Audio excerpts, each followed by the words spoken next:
Olha lá, eu fiquei impressionado com a repercussão que teve aqui no YouTube, o que eu falei sobre Marco Maciel. Muitas pessoas não o conheciam e os que o conheciam tiveram reações muito positivas. Por isso eu vou contar para vocês uma história que ele me contou quando era vice-presidente da República. Ele recebeu no gabinete dele um grupo de deputados e um deputado de Minas Gerais era chamado constantemente pelos outros colegas de Quinzinho, Quinzinho para lá, Quinzinho para cá. Marco Maciel sempre foi muito metódico, muito cortês, muito seguidor de protocolos, então passou a chamar o deputado de deputado Joaquim. Né? E aí os outros riram. Ele não se chamava Joaquim, é que ele tinha um apelido de Quinzinho, porque cobrava 15% de propina. Bom, vamos aos comentários dos fatos de hoje. Bom, vamos começar pela economia. Pela primeira vez, o Boletim Focus do Banco Central apresenta uma virada nas expectativas de crescimento do PIB. Né? Parou de cair e já começou a crescer. Né? Tem outros dados positivos nisso. Por exemplo, a inflação está bem abaixo da meta, está em 3,78 nos últimos 12 meses, a meta é 4,25 ao ano. A Selic, que hoje está em 6,5, está com a previsão de 5,5, né? Baixando o juro, portanto. A balança comercial tem uma previsão de saldo de mais de 50 bilhões de dólares e os investimentos estrangeiros diretos uma previsão, uma expectativa de 85 bilhões de dólares.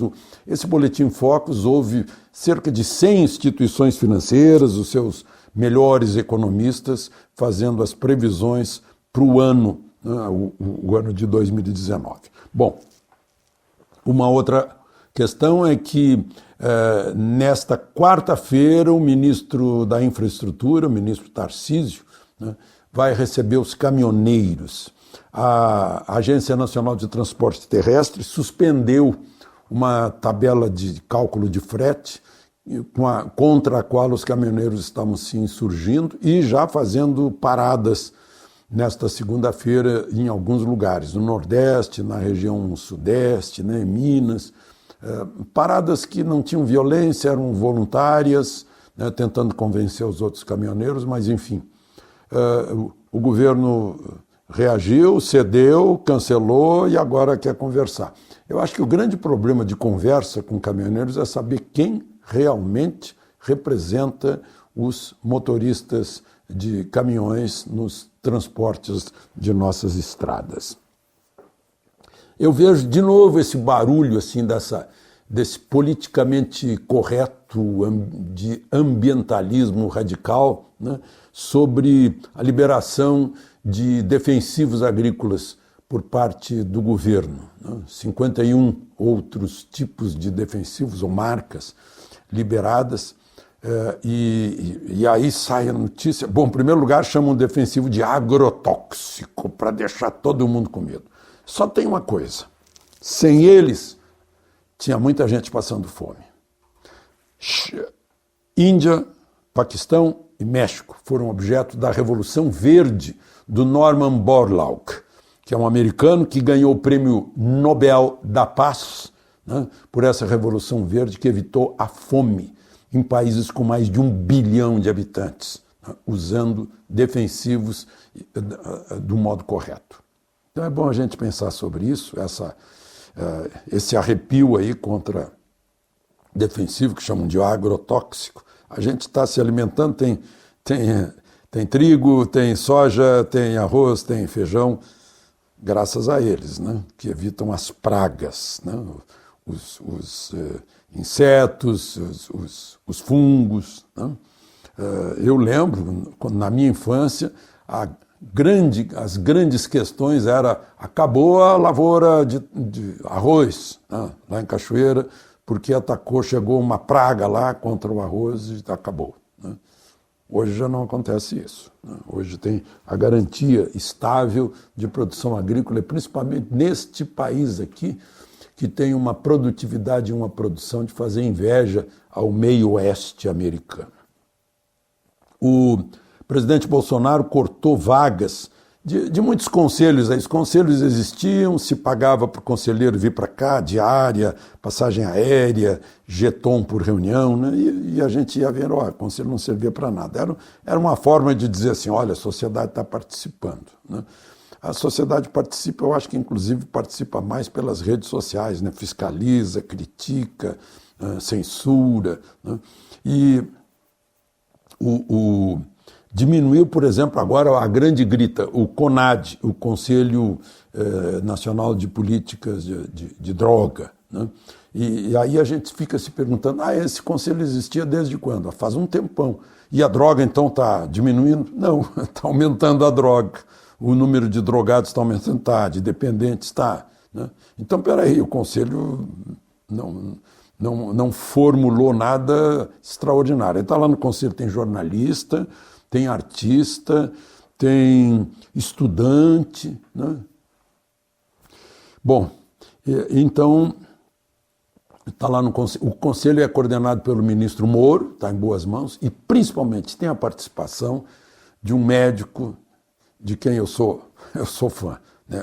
Hoje ele é ministro da Cidadania, Osmar Terra, é um dos maiores entendidos, eu já conversei muito com ele sobre isso, um dos maiores entendidos em drogas neste país, né? Como diminuir a dependência e, obviamente, diminuindo o mercado, né? Porque tem uma união dos dois, o tráfico diminui também, né? Se o tráfico não tiver mercado, o tráfico existe, porque tem mercado, é um círculo legítimo, círculo vicioso.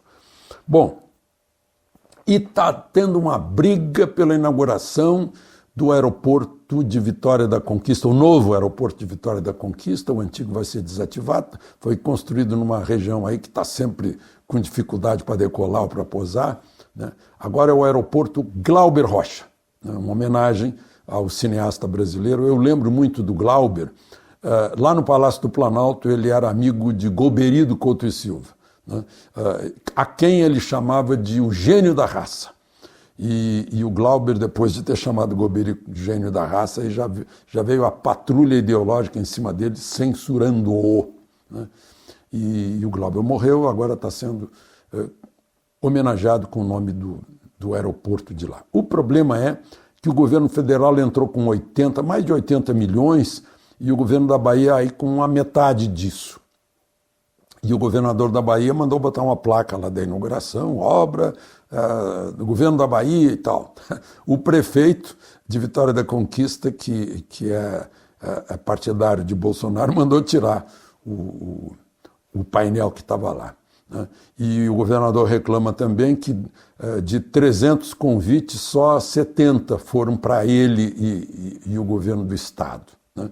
Então ele fez uma declaração dizendo que já que o povo foi mantido afastado, né, o povo dele certamente, ele não vai à inauguração. O presidente Bolsonaro vai lá inaugurar nesta terça-feira, né? Não tem nada a ver com aquela declaração do presidente que pegou no microfone, né, dizendo que o governador da Paraíba, mas pior do que ele, o governador do Maranhão, isso e aquilo, que não vai dar mais nada, né? Não é a primeira vez que um microfone capta a voz de uma autoridade, de um político, e acaba criando problema, né? Adhemar de Barros, governador de São Paulo, estava lá numa cidade, eu não lembro que cidade era, ele, não consigo lembrar agora, mas enfim, eram duas cidades rivais, e ele se dirigia ao povo lá numa praça, ele no palanque, o microfone aqui, e ele se dirigia, povo de tal cidade, e o assessor dele cutucou ao lado e disse, olha, não é tal cidade, essa é a rival, né? Porque o povo não estava gostando de ser confundido. Aí ele respondeu, é tudo a mesma, né? É toda a mesma porcaria, mais ou menos assim. E o microfone captou, claro. O pessoal foi embora, ele ficou falando sozinho lá. Então, essa história de falar perto do microfone é perigosa. E o qui pro quo lá de Vitória da Conquista não tem nada a ver com essa frase que suscitou aí mil interpretações e tal, né? E parece que é a primeira vez que, já que a Bahia faz parte da região Nordeste, que o presidente Bolsonaro está indo à região. Vamos ver o que dá nessa inauguração. Inclusive, sim, o governador se queixa de que o prefeito estava preparando uma vaia ao governador. Quer dizer, continua, né, um bom nível a política brasileira, é uma pena. De Brasília, Alexandre Garcia.